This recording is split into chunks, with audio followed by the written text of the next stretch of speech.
We've got to provide autonomy. We've got to give people that freedom. If we did our job in clearly defining what's expected and clearly defining those roles, now we've got to set them free and let them do it. No one likes to be micromanaged. And yet, one of the largest complaints people have about their management is they feel like they're being micromanaged. Well, if I don't like it and you don't like it, why do we continue to do it? And a lot of it's a trust piece, and part of the trust is because we didn't define clearly on the front end what was needed. And so if we do that well, we then can set people free, and that means freedom to succeed. And here's the tough one, Ken. We also have to give people the freedom to fail. Welcome to the Secrets of Success podcast. I'm your host, Dr. Ken Keys. Well, when we think about success in life, one of the components or critical elements in every single interaction is it involves people. So today's guest, Kyle Gorman, is going to talk to us about how do we manage people, how do we hire the right people, but how do we also lead them appropriately? And he's going to give us a 4-step process that his company shares with us. So that being said, one of the things that Kyle talks about in the interview, and of course we couldn't agree more, is that we need to treat people uniquely. We need to understand the uniqueness of every single person. And that is one of the reasons that Consulting Resource Group actually even exists. And we do this podcast is just the importance of understanding the uniqueness of ourselves, but also the people around us. And that was the precipice to creating the Personal Style Indicator. Now, since that time, the Personal Style Indicator is the #1 personality tool on the marketplace as stated by participants. Once participants take it, they prefer it 80% of the time over anything else that they have ever taken. Now, with that, we have now created a brand new course on Why Aren't You More Like Me, my book, Why Aren't You More Like Me, which is really the extended understanding of our personal style indicator or personality model. So my encouragement is that you would think about that e-course, consider that, dive into that. We have 5 hours of videos in that just to kind of really go to the next level. And there was some research done. So you know what? Only 2% of the population will realize their potential without it. Thank you for listening. Thank you for being part of the SOS audience and fan base. If you like what we're doing, please pass it on, share it. Leave a positive comment in whatever platform you're listening on. And, send us some comments of what you like about the different guests. And it's always encouraging to us because as people consume these podcasts, you're in the middle of sort of a vacuum out there, and we don't know exactly what you're thinking. So share that with us. We'd love to hear from you. So here's today's guest, Kyle Gorman. Welcome to the Secrets of Success podcast. I'm your host, Dr. Ken Keys. Well, all of us are looking to hire the right person, have an awesome team, optimize our leadership in whatever capacity, if it's in our family, if it's in our company, if it's in a volunteer group. And really today we have an expert about, trying to have and find and acquire and develop the right people. And so he joins me all the way from Kentucky, Kyle Gorman. Kyle, welcome to the show. Well, thank you, Ken. I really, really appreciate the opportunity to be here and to speak with your audience, and I appreciate the invite. Well, you're welcome. And Kyle, the name of your company is? We are Employer Blueprint. Employer Blueprint. So we'll get to some of those details in the websites later on the show, but as we do with Secrets of Success, we'd like to hear about people's journey. What led you to do what you're doing. So give us a little bit of your background as far as you growing up as a kid, and what kind of family did you have? Well, I've got to admit, I was incredibly blessed. I have an amazing family. I'm the youngest of 3 boys, and my brothers are a little bit older than me, 5 years and 8 years older. So, as adults, it's not that big of a deal. But as kids, it was a pretty significant gap there. So I think many times my parents felt like they were sort of starting over at times with me. I mean, they were just kind of in a different stage of their life 8 years after the first one. But I've been very blessed with amazing parents, and they've always been very supportive. I was pretty active as a middle school and high schooler, and they were always at the events, and they were always there and around without being overbearing or over my shoulder. And so it was nice. I had a little bit of independence, but not so much as I could get myself in too much trouble. But yeah, great family life growing up for sure. So what was sort of the professions that your parents were in? Well, my both of my parents, most of my kind of growing up was both my parents were in education. My dad was a public school administrator. My mom was a private school teacher for years, and then my mom actually got into doing training and doing some software training and adult education and things like that, which ultimately led to her starting her own company in the late 90s. And as we kind of get into that here in the next few minutes, you'll see how that shaped my career. But primarily, in the education space and about sharing with others and educating others. So you come by your profession honestly. Yeah, I would say so. For quite a while, I really thought, even through college, I thought my career path was going to be teaching at the college level. And I thought that education was going to eventually kind of be my career path. So although it technically is not by definition, in reality, that's still so much of what I do. I guess it's just sort of ingrained in me, that idea of being able to share with others and educate others. It's just always been a part of who I am. No, excellent. So now in high school, were you into sports? Yeah, I played a few sports here and there. I would say I was not really great at anything, but I enjoyed being a part of the teams. I enjoyed just the camaraderie and the socialization that I got to experience around the teams. And so that also really shaped who I am. I mean, even as an adult, I do a lot of coaching now. And youth coaching, I coach football and baseball and other things. And I'm a firm believer in the impact that those extracurricular activities, no matter what they are, whether it's band or drama or sports, the impact that those extracurricular activities have on young adults and the lessons that we can learn as we grow older because of those things. So I'm a huge advocate for that for our young people. Yeah, obviously. And it's the kids that aren't involved in some of these things that sometimes get into trouble because they don't really have anything to do. So there's a lot of value in having that outlet. Yeah, having that outlet and having a good team of people around. And, so often one of the things that we really learn is doing things selflessly. And that's something that I'm a firm believer in from a leadership perspective as adults. But, I coach middle school football, and I've been doing that for several years. And, we talk to our young men about this a lot, that, when you get in trouble in school, that's a very it's a very selfish act because you're letting your team down because now you're in detention and not at practice.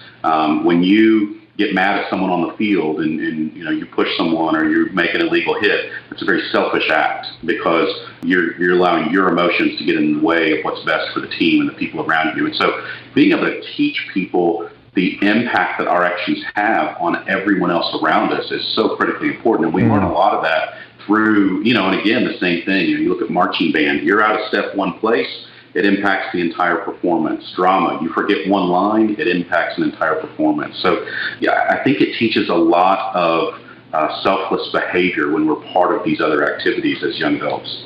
Yeah, agreed.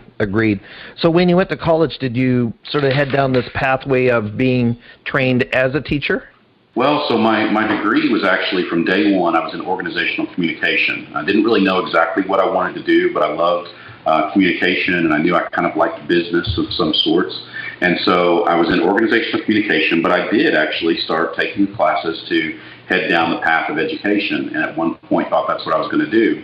And so at one point, I took every class I could in education prior to having to get admitted into the College of Education. And the main reason I was doing that is because I felt like my career path was going to be to go on, get my doctorate, and teach at the college level. And so I was trying to learn everything I could about education without actually being an education major.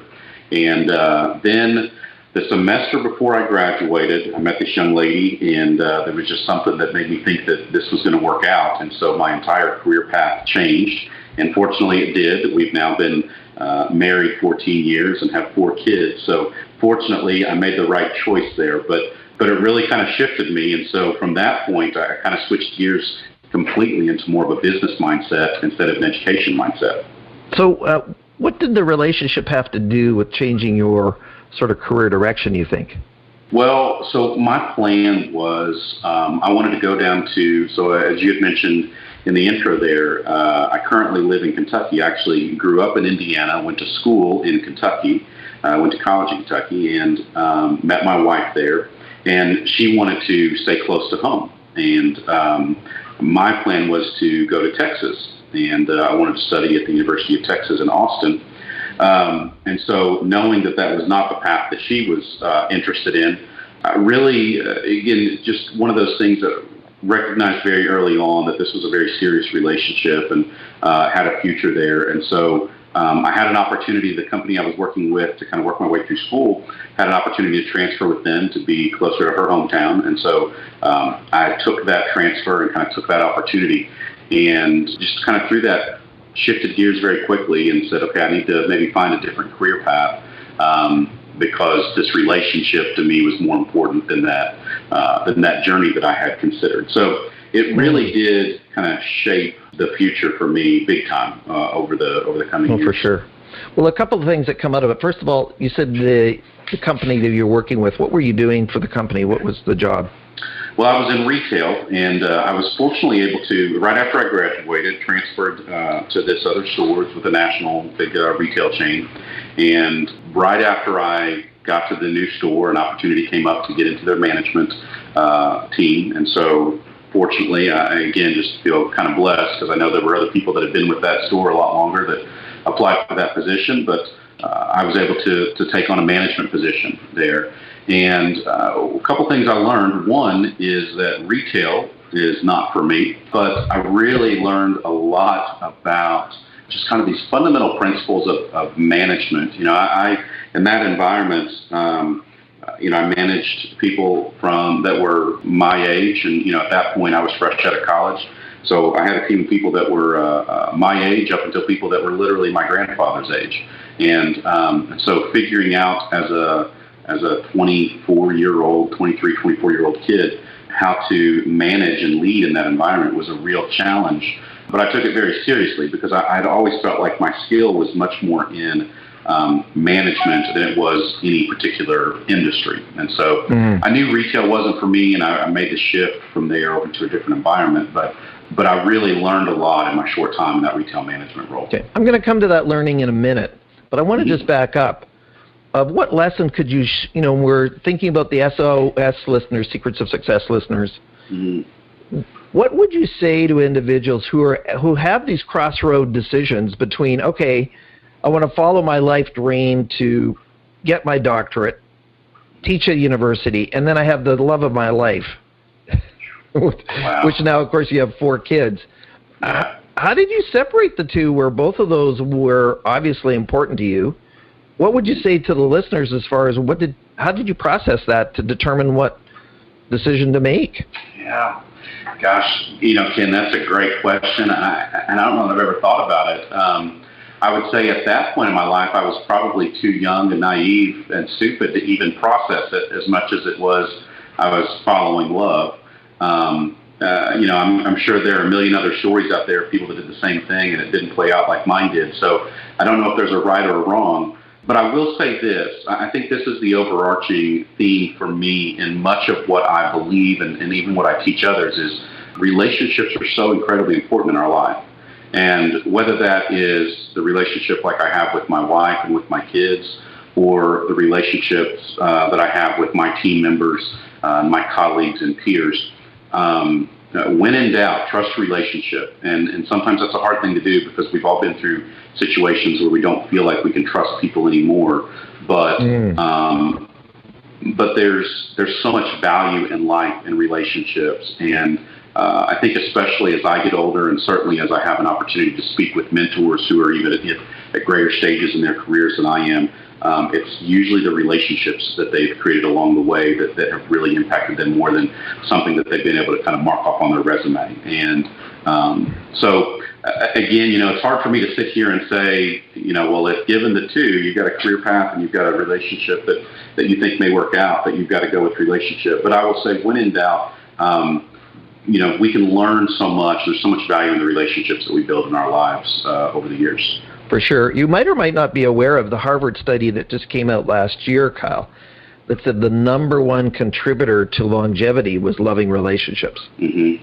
I agree with that 100% wholeheartedly. And we see that even in business leadership, that, the best of leaders, and certainly those that we look up to and that we respect, are the ones that have taken the time to build a little bit of a relationship with us. It doesn't matter how much you know. It doesn't matter how great you are in your industry. If you don't know how to relate to and work with and talk to people, your success will be limited. And those relationships are critical to how successful we can be in any industry we're in. Mm-hmm. Well, it is interesting. This is my 30th year in this space, and if we think about it, how many people who don't have those orientations or skills who are in senior leadership? It is, and sometimes even shocking. And I want to come to that in a minute. But before I get there, you mentioned as a young 23-year-old, I learned some things as I started to work with these different people.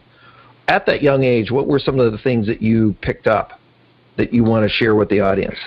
Yeah, so, I've ultimately, and kind of going back even further than that, I had my first kind of quote real job, meaning, paid taxes and had a real job at 14 years old.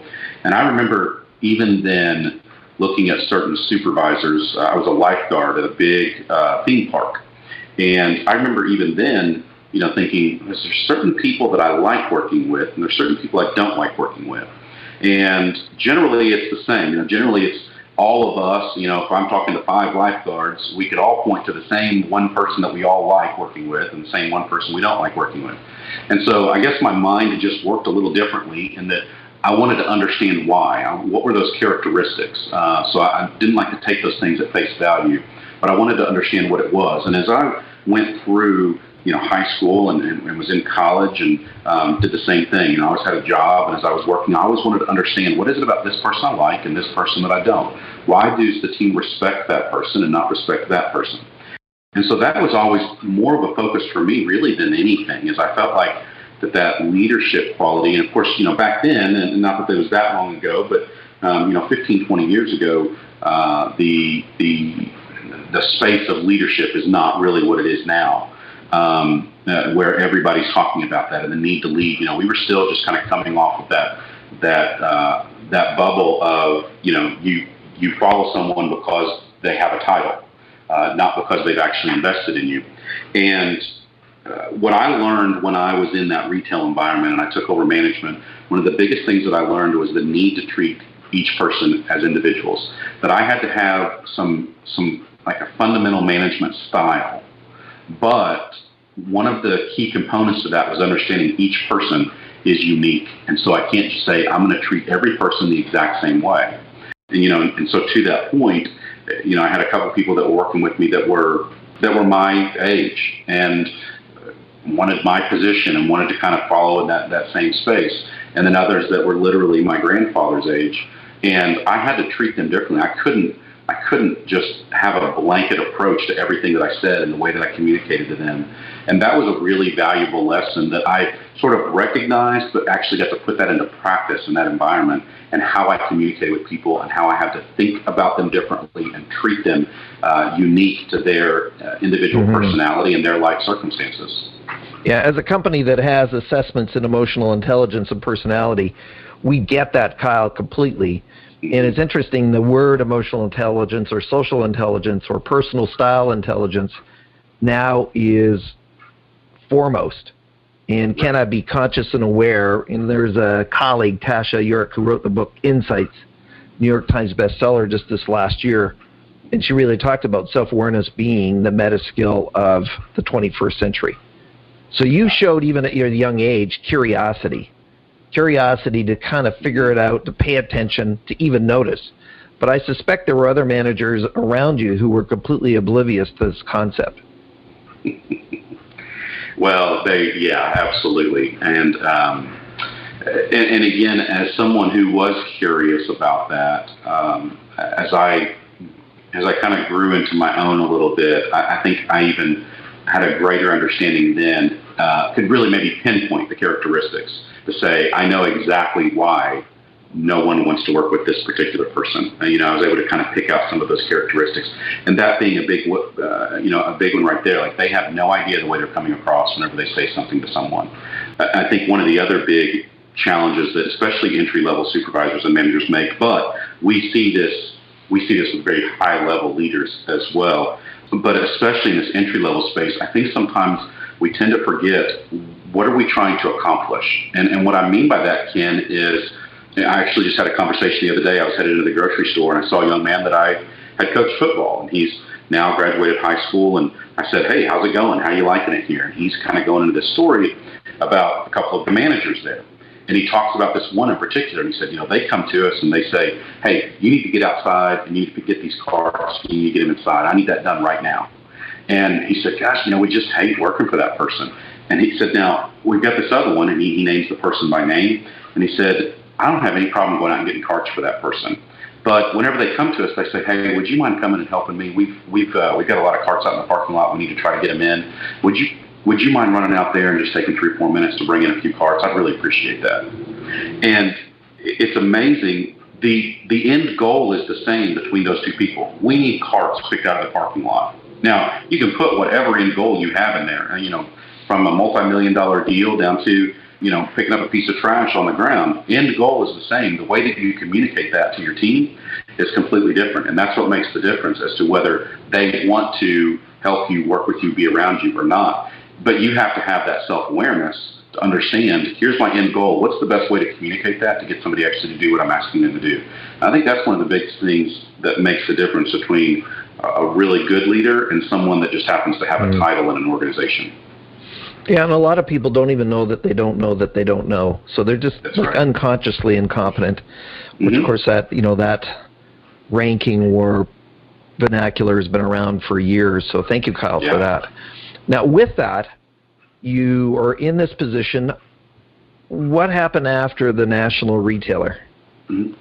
Well, so I knew I wanted to get into a corporate environment. I just really, even within that retailer, I started looking at what does it look like to get maybe on the corporate side of their business. And again, my wife, at that point, we got married shortly after we made that move, and I was with that company. And I knew that relocating across the country probably was not in our future. And so I wanted to get into a corporate environment and have the opportunity to get a foot in the door. Took a pay cut and a bit of a demotion, if you will, as it would look on a resume potentially, to get my foot in the door with a company that was in our market that was in the finance industry. They provided financing to individuals and to companies. And so I was in their kind of commercial financing space and stepped in as sort of an assistant supervisor in a call center. But it gave me a foot in the door of this organization, and was able to kind of work my way through that over a few years, getting a few promotions every 12 to 16 months. And then through the course of that company, we went through the 2008 debacle that impacted us especially as a finance company. I get it. So from there, moved over to another company that was still in the finance industry, but we managed credit card portfolios for banks around the country, and had an opportunity to lead an account executive team there, and really, really enjoyed that. Loved the company, loved the industry, loved the team, and the company culture there was just unbelievable. But as things go, they eventually were purchased and acquired by another company, and before that shut down, I could kind of see the writing on the wall, and the company culture was shifting in a direction I was not comfortable with, and realized it was time for me to move on to something else. An example of a larger company even having a poorer culture than what you had sort of walked into before. Yeah, we had an amazing culture there. Really, it was interesting. I'll tell you a quick story about that, Ken. My interview process there was pretty extensive. And I remember sitting in there one day, and as I'm going through the interview process, and it started with kind of a panel interview with all of the top leaders of the company. And then from there, each one of them had about an hour with me. And so I went individually with them. And so it was an exhausting day, especially for a natural introvert, sitting there and just, getting drilled and answering questions. But I had my own questions, of course, and I wanted to know if this was the right place for me. One of the questions that I asked every single one of them is, why here? You have skills. You have a unique set of skills that have given you the opportunity to work in this industry at the level that you are. Why do you get up every day and want to come into this company in particular as opposed to taking those skills elsewhere? And every single one of them, at some point in their answer to that question, made a comment about the people, that they love the people. They love the leadership team. They love the people there. And I thought, it's really interesting to me that they all would come back to that. It wasn't just one or two. Every single one of them mentioned that at some point in answering that question. And so it was really intriguing for me as someone who loved the kind of that leadership mindset and understood that how important the people were to that and the relationships were to that. So it really kind of got me on the hook to say, gosh, I want to work here to find out what it is about the people. And it was proven right. It was really an amazing place to work. They worked hard, and I honestly, to this day, I've never seen a group of people, a company of people, work as hard as they did there, as we did there. But there was just such a mutual respect across the company in all departments that made it enjoyable. And so even though you may be working 60 hours, you were working with people you cared about. That makes such a big difference. How large was the employee base, Kyle? We had about 300 employees in that group, in that company, and then it was purchased by a investment firm who was trying to do a public offering, and so they started growing through acquisition, and our custom model to our clients just wasn't a good fit for them, which I completely understand from the business perspective. I get it. But at that point, it became very much bottom line focused and not employee focused, and that wasn't quite the comfort zone that I had. That wasn't my area. Interesting how when you are focused on bottom line, you actually give up some of the bottom line by only be focusing on the bottom line. Isn't that a little ironic? Right. Yeah, it really is, and it was very frustrating to see it and to experience it. But again, I understood it. I didn't like it, but I understood it. But it became very evident to me that it was time for a shift. It was time for me to move on and find something else. I didn't need to be somewhere that I didn't fit culturally with the organization. Right. So, Kyle, all of that, and now you have your own firm, which you started back in 2013. Share with us your journey to start that company and why you did it and what was sort of driving that. As I had mentioned earlier, back in the late 90s, my mom started this company doing software training and adult education. And as this company that I was with, I recognized that there wasn't really going to be the long-term future for me there. Started looking at what other options there would be. And one of the things that I did, I was kind of talking to my parents about it. And because of my business experience, I would sometimes help my mom with her company. Just, if it's time to negotiate a contract, I'd give her some advice on how to negotiate that, or some things to write in and some things to look at within the organization. And so she was never really a business person, would admit that today. She had a business out of necessity to have a job. And so the discussion came up to say, what about maybe me coming in and kind of helping create a foundation for what this business actually is, and either setting up a succession plan or setting up a plan to maybe sell at some point to allow her to eventually exit. And so we agreed that I would come in for 6 months. At the end of that 6 months, if I didn't think I had any desire to work in small business. I wanted corporate. I loved the corporate environment, and I wanted to keep climbing that corporate ladder. And so I said, I don't know if small business is really for me, so that's a 6-month trial. And I don't know if me working with my parents or them working for me, however you want to put that, is a good thing either. So we agreed on 6 months, and I did that for that 6-month period, and we agreed it's going well. We're going to continue to do this. And part of what I was doing was looking at what's next, kind of what's the next plan. Well, one of the things that I realized we were very good at was we were really good at finding people with unique skill sets that were somewhat diverse. And what I mean by that, Ken, is as an example, in software training, we had to find people that could understand the technical side of these very intricate proprietary software systems for large companies, but yet they had to have the people and the training skills to be able to go in and actually work with others and share that with them, which are generally kind of, two different sides of the brain. It's hard to find people with those combined skills. And so I'm looking at that and I'm saying, we're really good. We don't seem to ever have an issue finding the people that we need. I wonder if smaller businesses could use that same type of skill set that we've created here. And so that's what ultimately led to a model. I spent about a year really researching and trying to figure out what that would look like and creating a model, and then ultimately launched what became originally was Gorman Recruiting. And then as we've kind of grown into things beyond just simply recruiting, but also helping with the management and the leadership and the onboarding, has become the Employer Blueprint. And so that's what ultimately led to who we are now, is just helping them in their company and then seeing, we've got this skill and we understand how to do that. Maybe we could go out and help other small businesses do the same thing. Mm-hmm, mm-hmm. So when you think about individuals and what you were doing that was unique, what was it that you were doing that caused you to find these people with both sides of that? I think that the thing that hit us most, if I were to break it down into just two things, it's this. One, we looked more for transferable skills than we did specific skills. Give the audience an example. One of our best trainers was a travel agent. She didn't have experience in technology or in software or in training, for that matter. But she had great people skills. She was very detailed. She understood how to navigate multiple software systems. And so we were able to take these skills that she had, this personality that she had, and we were able to take that and put it into the industry that we needed it. And that if people hear nothing else than this, it's pay attention to people's transferable skills, because there is not an industry out there that can't be taught. There's not a skill out there that can't be taught.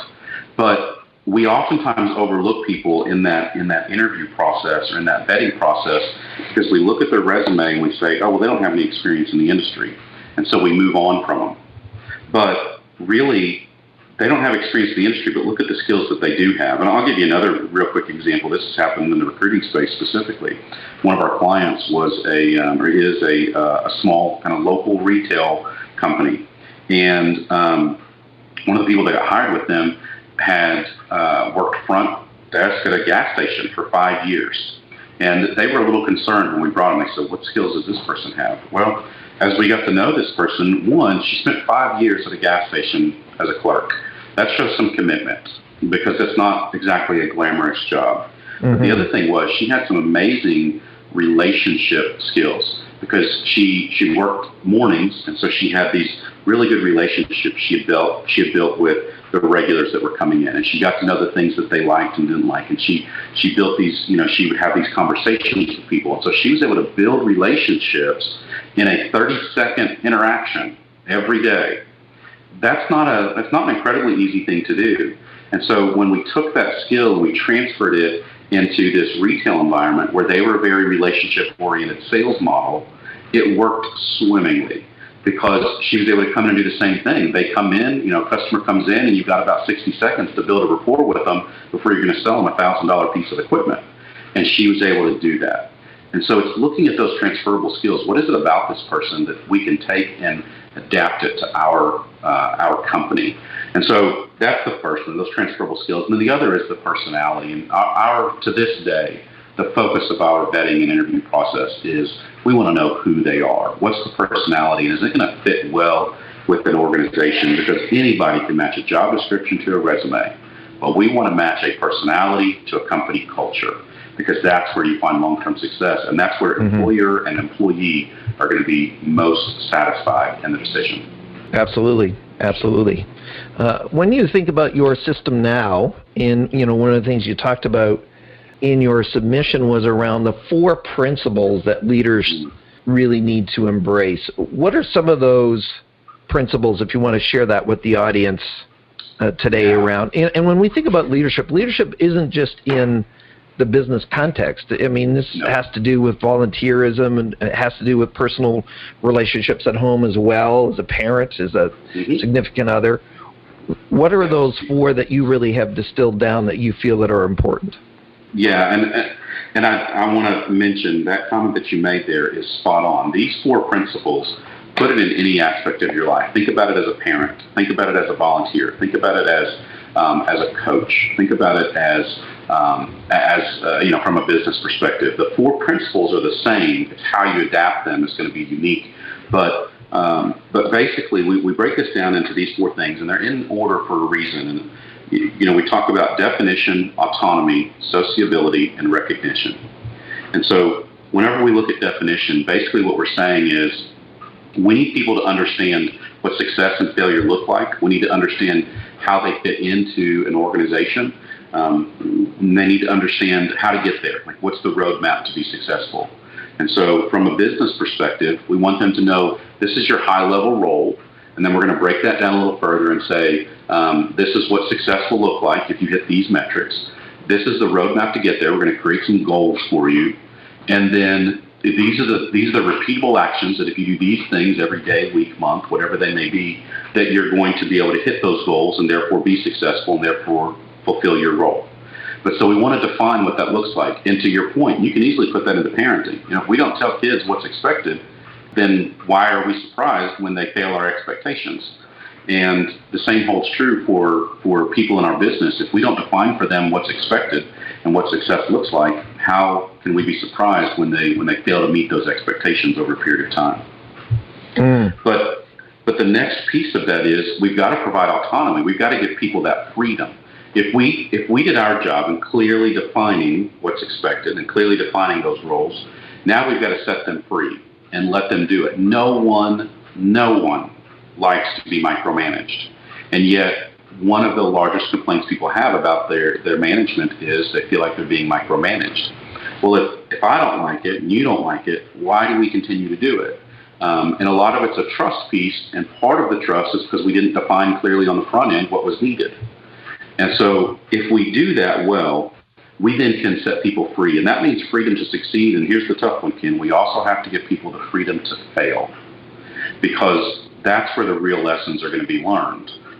So we've got to give people the opportunity. We've got to give them that freedom to fail occasionally and be able to get back up again. And we've got to be there as a great leader to help them get back up, brush off the bruises, and move on. But that autonomy piece is critical to making this work and making someone feel like you trust them. I suspect that's one of the most difficult things for especially small business owners to do. Oh my gosh, it is incredibly difficult. The basic thought process is no one can do it as well as me, and the truth is you're right. They probably can't. Now, some people can do certain things better than you, and if you've hired properly, that's what you've done is you've brought in people to fill those gaps where you have some weaknesses.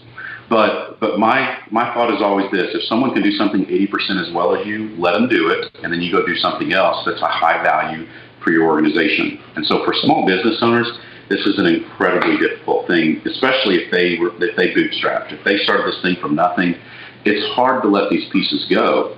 But if I'm able to let this piece go and I'm able to go focus on something else, how much more can I grow my business? How much more successful can we as an organization be? And so you're right, it is very difficult. And that's one of the reasons we kind of talk about them as being disciplined, because you've got to be disciplined to do it. Otherwise, you turn around and you've had 4 people in the same position in the last 3 years and none of them have worked out. It may not be their fault.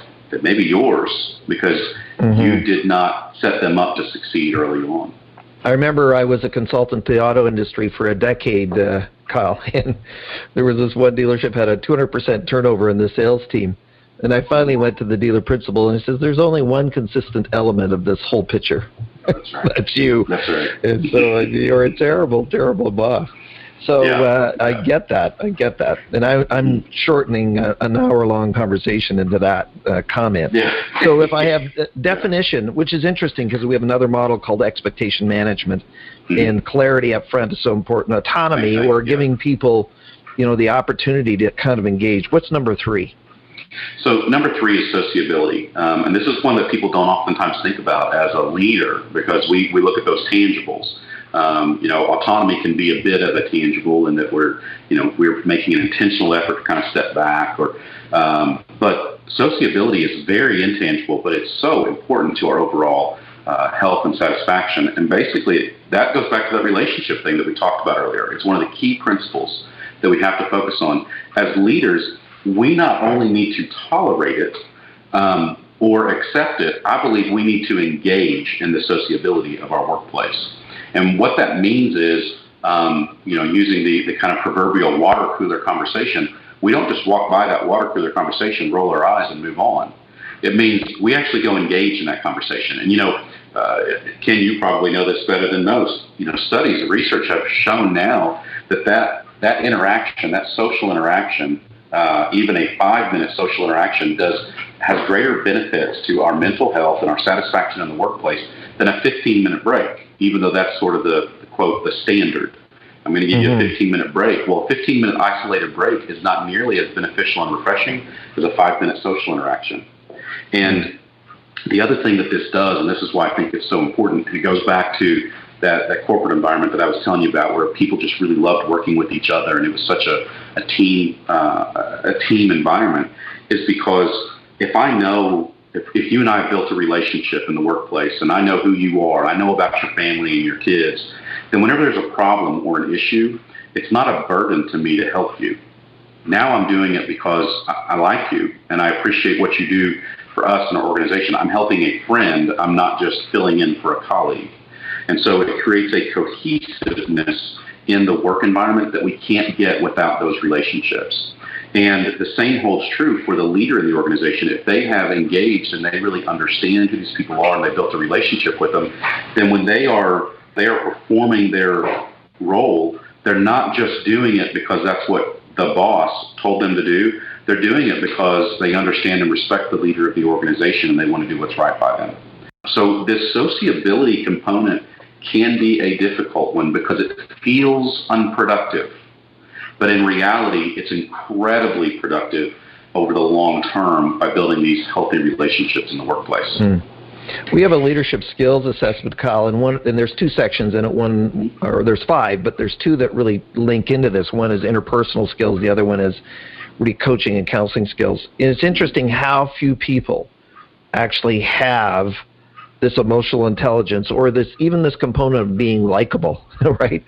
And let's create the word likability, and since you created sociability, and just even basic questioning skills. I don't know if this has ever happened to you and your wife, Kyle, where you've gone out to a social event, and the whole evening, not a single person has ever asked, Kyle, how are you doing? Right. So this skill set, this social skill set of inquiring and asking questions and paying attention to the person and listening to their responses, it seems to sort of evaporated in this culture. Yeah. No, that's exactly right. And I'm not a researcher, so I certainly can't speak to exactly why that is. I have to believe that technology and social media has played a big part of that, because we're able to I'm going to use this term loosely and with proverbial quotes around it, but we're able to socialize online without ever interacting.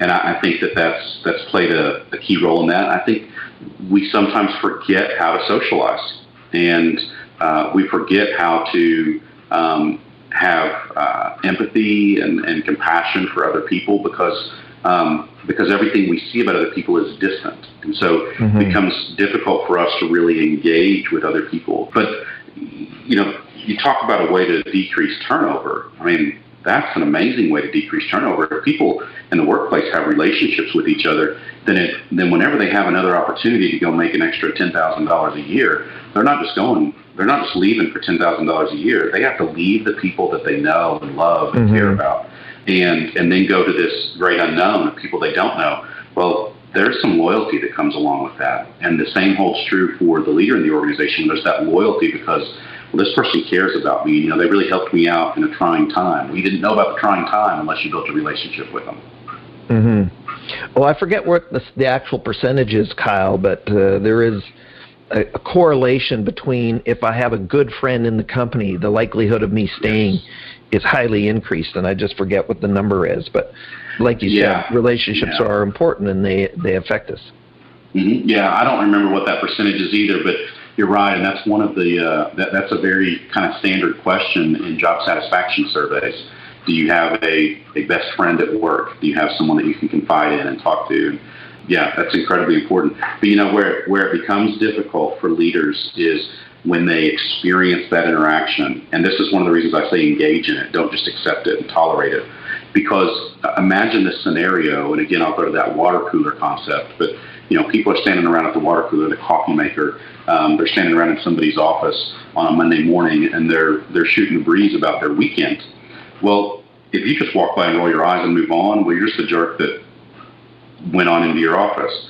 But if you hang out and you socialize, you talk a little bit, and you carry on that conversation, one, not only are you building rapport and relationship, but what happens after 5, 7, 10 minutes whenever you say, well, hey, folks, this has been good. I'm glad we had a chance to catch up. I got a few things I got to get done this morning, so I'm heading back to my office. If you, as the leader in the organization, do that, what are they going to do? I'm going to get back to work. And so you actually have more control over it by engaging in it. So it's sort of twofold. You've built a relationship, you've built a rapport, but you also prevent it from becoming unproductive by engaging in it and being a part of it as well. And you find out what's going on in people's lives. If everything's a secret, then you're not shocked by certain things that occur. So what's item number 4, Kyle? Yeah. So we have definition, we have autonomy, we have sociability. What's 4? Well, the fourth one is recognition. And, this is what kind of brings it all full circle. If we define these things on the front end, then how are we going to calibrate it? We're going to calibrate it through recognition. We're going to recognize people for a job well done. Sometimes we're going to recognize people for a job done, even if it's not incredibly well. And I think that's one of the misnomers about recognition is they think, well, we only recognize when you go above and beyond. Well, that's not the purpose of recognition. The purpose of recognition is to keep people on the right track. So sometimes we have to recognize someone just because they did the job bare minimum as it was expected, because that's what's going to keep them moving forward. So if we've defined these things on the front end, if someone comes in on the very first day and we say, this is what's expected of you and these are your goals, and then we never talk to them again about that, we don't recognize them for anything, and then we come around to review time, and then we sit down and say, well, you didn't hit this mark, you didn't hit that mark, and you didn't do that. But we never recalibrated, we never recognized them for anything. Well, that's kind of our fault. And so this recognition piece is really designed to continue to kind of polish up that definition principle that we had on the front end. And so each person, we're going to recognize them differently, and this is the key to recognition, I believe, is you've got to understand what their preferred method is, because some people want public recognition, meaning I want you to tell the team, I want to post it on social media that I did a great job, I want you to write up an article in the paper and tell everybody about it, I want it in the company newsletter. And others, they don't want that. In fact, they'd be embarrassed by it. And so what they might want is just a one-on-one, hey, good job, I noticed it and I appreciate it. And where we as leaders can mess up is when we get that wrong with someone, because if the purpose of recognition is to keep them, is to create repeatable behaviors. I recognize you for this behavior, therefore you're going to perform that behavior again. Well, if we don't recognize them properly in the right way that they prefer, then what we can actually do is prevent them from repeating that behavior because they don't want your form of recognition again. So we have to be really careful with that, but this recognition piece is what kind of ultimately calibrates this back to the definition piece from the beginning. For sure. So with that, we just have a few minutes left here, sir. Boy, the time just kind of flies right along, Kyle.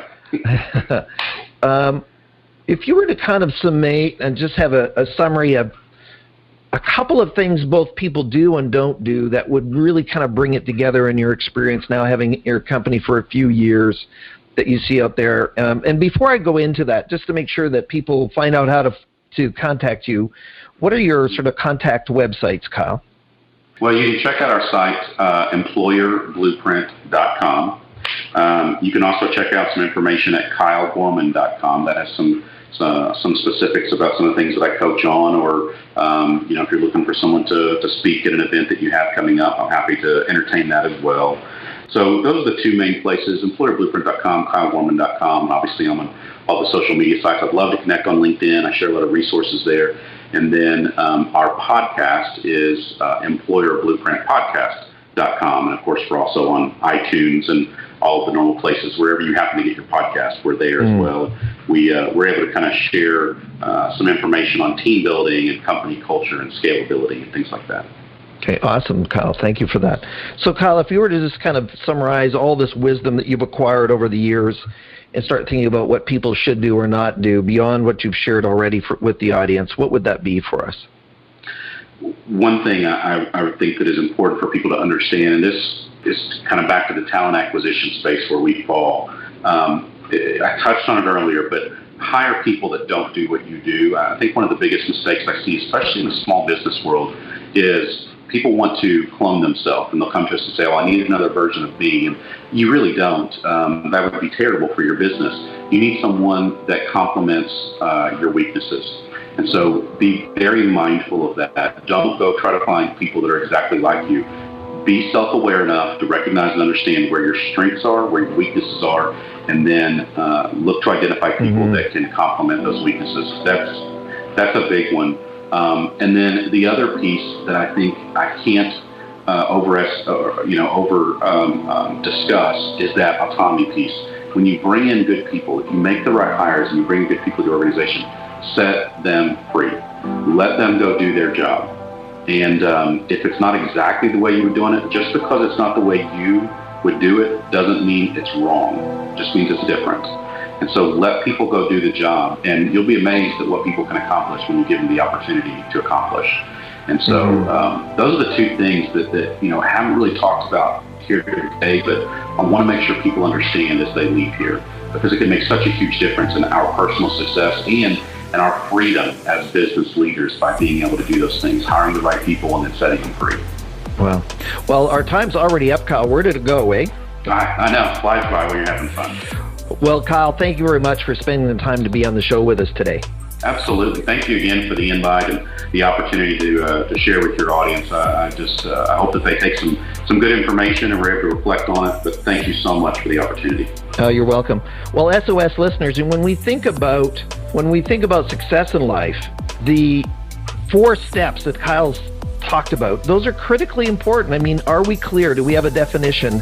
Autonomy, as we've talked about a couple of times, is do you give people freedom to kind of get out there? Sociability, are you even likable? I mean, who likes to work for somebody they dislike?